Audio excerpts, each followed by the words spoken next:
I think in terms of supply chains, I think you will see just in case becoming more important than just in time. You'll see more local supply chains in the region because you can't really afford to have them shipped from long distance away. And similarly, on the internet side of it, you will see what's called as the splinternet, where you'll have a Chinese internet and a Russian internet and all that. So both in goods and in services, you'll see this splintering.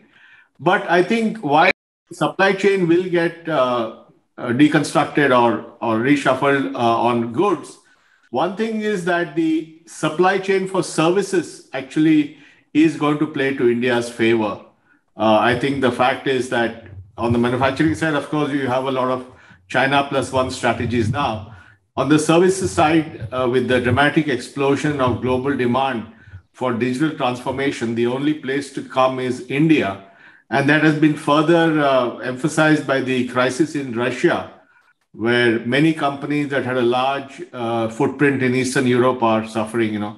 People who had a large presence in Ukraine and Russia. So I think this plays well for India. So while there is going to be a lot of deglobalization, of splintering of economies, I think particularly for India's technology sector, it will continue to do very well. I very much echo and agree with what Nandan said. I think this is a unique opportunity for us as a country. There's already a huge shortage between demand and supply in the technology world, right? And the Ukraine situation only enhances that in favor of India.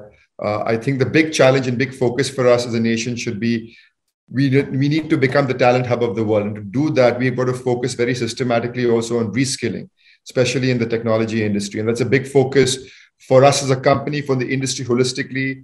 The industry is driving a very special program around future skilling, where 2 to 3 million of the 5 million people who are employed by the industry are participating. So reskilling has to become a very strong agenda. The philosophy of unlearning with how dramatically technologies are changing becomes very, very important. But if we can get that right, there's just disproportionate opportunity given how the world is accelerating towards a digital first agenda.